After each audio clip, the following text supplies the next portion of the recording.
नमस्कार, SBT news में आपका स्वागत है। पेश है 20 मार्च शनिवार दोपहर 1:15 बजे राजस्थान की 15 बड़ी खबरें। इस न्यूज बुलेटिन के प्रायोजक है विन्नी केक एंड मोर। सबसे पहले एक नजर डालते हैं आज की हेडलाइंस पर। वेडिंग सीजन के बीच सोने में उछाल का दौर जारी। सिसोदिया ने चुनाव प्रचार के लिए जमानत मांगी, कोर्ट ने फैसला रखा सुरक्षित। अजमेर में फूड सेफ्टी टीम ने मारा छापा, 1300 किलो घी सीज। पेपर लीक मामले में कोर्ट का 5 आरोपियों के खिलाफ प्रसंज्ञान। मृतक और घायल के गहने चोरी की जांच करने बांगड़ हॉस्पिटल। और अब खबरें विस्तार से सुनिए। बैंड बाजा बारात सीजन के बीच सराफा बाजार में फिर तेजी आई है। यूपी के वाराणसी में शनिवार को सराफा बाजार खुलने के साथ 22 कैरेट 10 ग्राम सोने की कीमत में 500 रुपए का उछाल आया। वहीं बात चांदी की करें तो उसकी कीमत में शनिवार को कोई बदलाव नहीं हुआ। वाराणसी के सराफा बाजार में 20 अप्रैल को 22 कैरेट 10 ग्राम सोने की कीमत 500 रुपए उछलकर 68,300 रुपए हो गया। इसके पहले 19 अप्रैल को इसका भाव 67,800 रुपए था। वहीं 18 अप्रैल को इसकी कीमत 68,100 रुपए थी। 17 अप्रैल को भी इसका यही भाव था। वहीं 16 अप्रैल को इसकी कीमत 67,200 रुपए थी। इसके पहले 15 अप्रैल को इसका भाव 66,650 रुपए था। वहीं 14 अप्रैल को इसकी कीमत 67,350 रुपए थी। 13 अप्रैल को भी यही भाव था। राउस एवेन्यू कोर्ट ने शराब नीति घोटाला केस में रेगुलर जमानत की मांग वाली मनीष सिसोदिया की जमानत याचिका पर अपना फैसला सुरक्षित रख लिया है।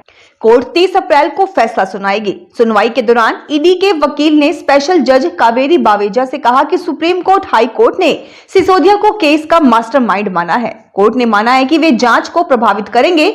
मनीष शराब नीति घोटाला केस में तिहाड़ में बंद है। सिसोदिया को केंद्रीय जांच ब्यूरो ने 26 फरवरी 2023 को गिरफ्तार किया था। अजमेर में चिकित्सा एवं स्वास्थ्य विभाग की फूड सेफ्टी टीम ने केसरगंज स्थित ब्लू केसर में एक व्यापारी के ठिकाने पर छापा मारकर 1300 किलो घी बरामद किया। ये माल 3 अलग अलग ब्रांड्स की पैकिंग में मिले हैं। नकली होने के अंदेशे में 4 नमूने जयपुर स्थित फूड टेस्टिंग लैब में भेजे गए हैं। गोदाम सील कर दिया गया है। जयपुर में द्वितीय श्रेणी शिक्षक भर्ती 2022 के पेपर लीक से जुड़े मनी लॉन्ड्रिंग मामले में ईडी मामलों की विशेष कोर्ट ने 5 आरोपियों पुखराज, पीमाराज, सुरेश कुमार, विजय डामोर व अरुण शर्मा के खिलाफ प्रसंज्ञान लिया है। ईडी के विशेष लोक अभियोजक शैलेंद्र अग्रवाल ने कोर्ट में इन आरोपियों के खिलाफ परिवाद दायर करते हुए मनी लॉन्ड्रिंग के आरोप में प्रसंज्ञान लेने का आग्रह किया था। पाली के बांगड़ हॉस्पिटल में मृतक के हाथ में पहनी अंगूठी और घायल के कान में पहने सोने के गहने चोरी होने के मामला सामने आने के बाद पुलिस ने जांच शुरू कर दी है। पुलिस की टीम हॉस्पिटल अधीक्षक डॉक्टर पीसी व्यास से मिली और मामले की जानकारी ली। राजस्थान के 134 विवेकानंद मॉडल स्कूलों में प्राथमिक कक्षाएं सत्र 2024-25 से ही शुरू की जाएंगी। इनके भवन 120 करोड़ की लागत से करीब 5 साल पहले ही बनाए जा चुके थे। ये भवन काम में नहीं आ रहे थे। शिक्षा मंत्री मदन दिलावर ने बताया कि इसी सत्र से कक्षाएं आरंभ कर दी जाएंगी। 5वीं तक की कक्षाएं शुरू करने की तैयारी की जा रही है। हज यात्रियों को हज यात्रा की आखिरी किस्त की राशि 24 अप्रैल तक जमा करानी होगी। तीसरी किस्त में 1,05,880 रुपए जमा कराने होंगे। राजस्थान स्टेट हज कमेटी को तीसरी किस्त जमा कराने के बाद हज यात्रियों को हज यात्रा की पूरी राशि जमा हो जाएगी। बीकानेर हज वेलफेयर सोसाइटी के अध्यक्ष मोहम्मद इकबाल चौहान ने बताया कि तीसरी किस्त में कुर्बानी की राशि भी शामिल कर ली गई है। सारी किस्तें जमा कराने के बाद 30 अप्रैल को हज यात्रा पर जाने वाले लोगों को टीके लगाने के लिए शिविर लगाया जाएगा। जयपुर में एक घर का बिजली बिल 9 करोड़ 53 लाख रुपए आया है। राजस्थान सरकार की तरफ से बिजली बिलों में छूट दी जा रही है। घर का 10 किलोवाट का सोलर पैनल भी लगा है। इसके बावजूद बिल करोड़ों में आया। अजमेर रोड स्थित रिसर्चर राजीव तिवारी के घर शुक्रवार को बिल आया तो वह देखकर चौंक गए। काफी देर तक तो वे गणना करने में लगे रहे कि बिल कितने का है। पहले उन्हें लगा कि शायद 9 लाख का बिल है, फिर दोबारा से पढ़ा तो पता चला कि 9 करोड़ 53 लाख रुपए का बिल है। अगर आपको ट्रेनों और स्टेशनों पर खाने की गुणवत्ता पर संदेह होता है और इसलिए आप खाना पसंद नहीं करते, तो अब आपको घर से खाना लेकर जाने की जरूरत नहीं है। ऐसा इसलिए क्योंकि IRCTC ने ई कैटरिंग की सुविधा को एक्सपेंड किया है। IRCTC के एक वरिष्ठ अधिकारी ने बताया कि देश भर के दिल्ली, मुंबई, हावड़ा, जयपुर, अजमेर, जोधपुर सहित 407 बड़े स्टेशनों पर करीब 250 आउटलेट्स और 200 से अधिक वेंडर से अनुबंध किया है। इनमें डोमिनोज, पिज्जा हट जैसे बड़े फूड आउटलेट्स शामिल हैं। इसके बाद राजस्थान उप रेलवे से गुजरने वाली ट्रेनों से रोजाना औसतन 1700 यात्री ई कैटरिंग सर्विस के माध्यम से बाहर से खाना मंगवा रहे हैं। लोकसभा चुनावों के लिए पहले चरण का मतदान पूरा होने के बाद जयपुर में JLN मार्ग स्थित राजस्थान कॉलेज एवं कॉमर्स कॉलेज में EVM व वीवीपैट का देर रात तक संग्रहण किया गया है। EVM की 3 स्तरीय सुरक्षा व्यवस्था की गई है। देर रात तक जिला निर्वाचन अधिकारी प्रकाश राज पुरोहित और police commissioner Biju George Joseph मौके पर रहे। केंद्रीय सुरक्षा बलों के साथ जयपुर पुलिस को भी सुरक्षा का जिम्मा दिया गया है।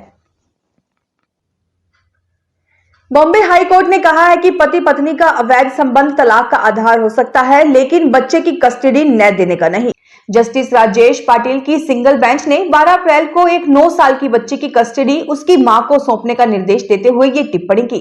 कोर्ट ने एक शख्स की याचिका खारिज कर दी जिसमें उसने अपनी बेटी की कस्टडी पत्नी को देने को लेकर फैमिली कोर्ट के आदेश को चुनौती दी थी। नागौर के कुचेरा कस्बे में लोकसभा चुनावों के मतदान के दौरान शुक्रवार को हुई मारपीट के मामले में इंडिया गठबंधन के रालोपा प्रत्याशी हनुमान बेनीवाल मतदान समाप्ति के बाद कुचेरा पहुंचे। हनुमान बेनीवाल के साथ में खींवसर के पूर्व विधायक नारायण बेनीवाल, मेड़ता पूर्व विधायक इंदिरा बावरी सहित राजेंद्र डूकिया आदि मौजूद रहे। हनुमान बेनीवाल और नागौर ASP सुमित कुमार के बीच इस दौरान वार्ता हुई। डूकिया के ड्राइवर ने रीचपाल सिंह मिर्धा सहित कई अन्य पर SC/ST एक्ट में मुकदमा दर्ज करवाया। वहीं RLP गठबंधन के एजेंट का मोबाइल चोरी करने का प्रकरण भी दर्ज करवाया गया है। आसींद में शनिवार को सुबह 8 बजे अनोखे स्वीप रक्षाबंधन के तहत राखी बांधना प्रारंभ किया। ये राखियां आकर्षक व मतदान करने का संदेश देने वाली हैं, जिन पर भैया वोट देना, बहना वोट देना, मैं मतदान करूंगा आदि के स्लोगन लिखे हुए हैं, जिसे देखते ही मतदाता के मन में मतगणना करने की भावना उत्पन्न होती है। ये 5100 राखियां बराणा के पारिक परिवार द्वारा महिला पटवारियों के सहयोग से तैयार की गई हैं। टोंक जिले में मतदान बढ़ाने को लेकर जिला निर्वाचन अधिकारी डॉक्टर सौम्या झा की पहल पर श्री व्यापार महासंघ टोंक ने नवाचार किया है। इसके तहत मतदान करने वालों को सोने चांदी समेत अन्य सामानों की खरीद पर श्री व्यापार महासंघ 5 से 30% तक की छूट देगा। यह ऑफर एक दिन 27 अप्रैल के लिए ही है। यह छूट लोकसभा चुनाव में मतदान के बाद उंगली पर लगी अमिट स्याही दिखाने पर शहर की 24 दुकानों पर दिया जाएगा। तस्वीर तेलंगाना की है, जहां हीट वेव के बीच छात्राएं पढ़ने जा रही हैं। राज्य में लोगों के लिए एडवाइजरी जारी की गई है। अप्रैल के तीसरे हफ्ते में भीषण गर्मी पड़ने लगी है। देश के 11 राज्य हीट वेव यानी लू की चपेट में हैं। इनमें महाराष्ट्र, आंध्र प्रदेश, तेलंगाना, छत्तीसगढ़, ओडिशा, मध्य प्रदेश, पश्चिम बंगाल, उत्तर प्रदेश, झारखंड, गुजरात और तमिलनाडु शामिल हैं। इन राज्यों के 17 शहरों में शुक्रवार को दिन का तापमान 43 डिग्री से भी ज्यादा दर्ज हुआ है। गुजरात, उत्तर प्रदेश, तमिलनाडु में भी पारा सामान्य से 2 से 4 डिग्री अधिक रहा। मध्य प्रदेश के 19 शहरों का पारा 40 डिग्री से अधिक बना हुआ है। फिलहाल इस बुलेटिन में इतना ही। फिर हाजिर होंगे और बड़ी खबरों के साथ।